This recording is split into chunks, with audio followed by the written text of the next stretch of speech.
you jumped into a big mythology very quickly, and will the rest of the season move this quickly?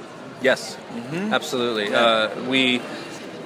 Fox did this kind of wonderful thing, hard but good for us, in that they said before we were picked up, we really had to arc out the season for them and tell them where we were going. Not necessarily here's every single episode, but here are the big tentpole moves of the series, and then what are you setting up for next season? So by the time we were writing episode 1, we knew where we were going, and what's been great is that it's allowed us to write with confidence, knowing that we could plant seeds and Easter eggs that when you get to the end of the season, you'll see where it was all headed. But it's a big stew, and we like to keep stirring the pot.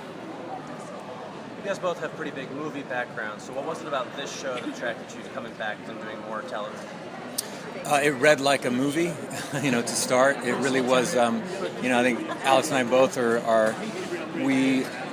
we're attracted to a type of television that is able to create a cinematic experience on TV, and so that's always a challenge that we love. And it's just the content of it, really. It has so many genres going on in it that it at least for me as a director, it tapped into a lot of things that I love to create and deal with. It was all kind of all put together in one idea. How do you balance the mythology for the first-time viewers that happen to tune in a certain episode and don't want to be mind-bogged about Sure. the whole thing, the whole arc? I think it's a question of how hard you press on each aspect of it and when you do that. I think each episode has sort of a single emotional idea, and it's about one idea or one theme. And then we say, what in our mythology can we pull out for this particular episode that's an enhancement of that idea? So it's not like, hey, we want you to pay attention to 50 things at once. That's just would be very confusing, and I think people would feel lost. So Abby and Crane, the stories always filter through them and what they're going through emotionally. And our monsters, for example, will emerge out of that. Like the Sandman emerged because we wanted to tell a story about Abby dealing with the repercussions of her guilt. And the best monsters are not just random bad guys, but they're monsters who manifest something in our characters. And I think as long as the audience always feels tethered to that emotional idea, hopefully they won't get lost in the mythology. Yeah, can you tease some of the upcoming monsters? Yeah. Sandman was scary. Yeah, good. And how did you come up with the look and what might come up in the future? Yeah. Sandman really came out of an idea that we really loved the idea of the sand, the fact that he sprinkles sand in the eyes of the children, and of course ours is the demonic version of that, but that the sand came from his own eyes, and that kind of started the creation of him. And I also we really wanted him to be more human creature than like a CG monster or something. And that's another thing that we are trying to do with our show is have the creatures and such be practical effects, because I just think they're scarier. But some of the monsters and things we have coming up, there's what can we tease out? Well, we have Scarecrow. We have a Scarecrow story. We have a twist on that.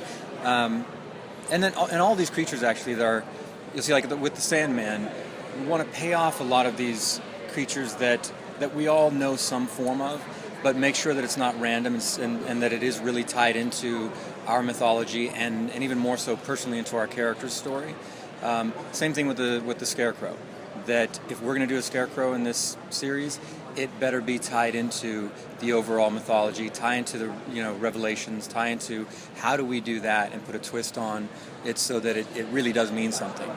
We have a golem coming in, sort of a monster that has existed in a bunch of different mythologies. But I think, as Len is saying, one of the things that's exciting to us is that it's not just about throwing a random monster in, and it isn't even just about how that monster reflects something in our characters. It's what's the monster's backstory. That's always a really interesting and compelling thing for us. And so we tend to kind of reverse engineer stories from what we want to see and what excites us. So detail with those type of deals, that's something you take seriously. Oh yeah. I mean, look, we grew up as diehard genre fans, on loving horror movies and loving adventure movies, and the best ones are the ones that take themselves seriously, even if they're having fun. I think that the key for us has always been that it's, we take the mythology serious, but uncovering it is fun. Right. And that's the whole process. Yep. Alex, can we go back to something you were talking about with the mythology before? Do do you have to be mindful when you're laying out a long-term plan for the series that a lot of genre fans have been burned in the past by things like Lost or the X-Files, where either they have to wait an incredibly long time or maybe the show gets sort of cut off in its prime.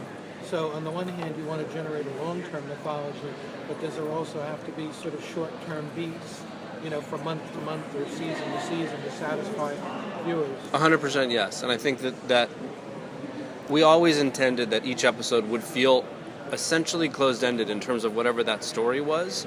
Let's say the monster introduces itself in the teaser. By the end of that episode, it'll either be banished or it won't.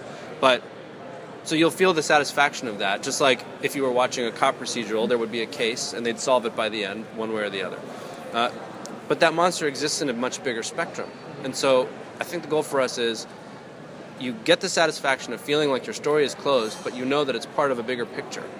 And we're going to constantly be talking about that bigger picture. And that way I think we'll be able to sustain longevity, because you won't constantly be going like, I don't even know what I'm watching, and do you really have a plan? And you'll know that we have a plan, and you'll know that you will turn off your TV at the end of that episode feeling like you've got a satisfying story in its own right. I think a lot of people, before the show started, were expecting it was going to be, Ichabod versus the Headless Horseman every week, and clearly it's a lot more than that. So what was the impetus to draw from Jonathan Irving's story rather than just being, Joe Bob the Monster Hunter? Right. Or, a better name than that. Yeah. Well, it's just a short story. So you have to draw on, you have to, take creative license, and if you're going to develop a movie, of course they even have to take creative license there. To create a series, you have to go even further, and we would have been very short-sighted if we were to try to make it just survive around that short story.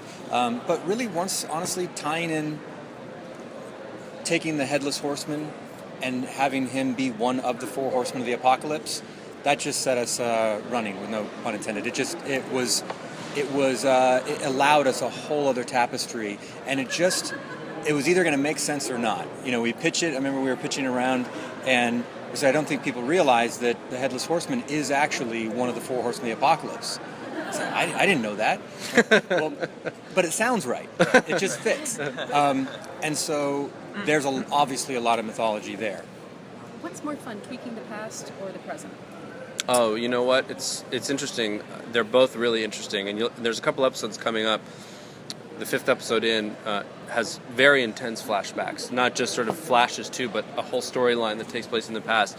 And for me, it's my favorite so far because I think we have so many questions about what happened to them in the past, and it was just as crazy then as it was now. In fact, there was a war going on that was happening all around them in a way that's not happening right now.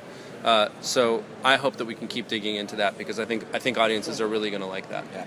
Will we be seeing the 4 horsemen in season 1, or are you spreading them out over a long-term narrative? No, we will tease them out. We've seen them, actually. We've seen the 4 horsemen in episode 1. But in terms of what the threat of what's to come out there. But then just this next episode tomorrow is a highlight of Pestilence. And so Pestilence will play a part. But really just a tease. And yes, we do want to. We do plan to extend it over the course of more than just this season. I think they want to steal you better. Thank you guys very much. Thanks, guys. All right, thank you.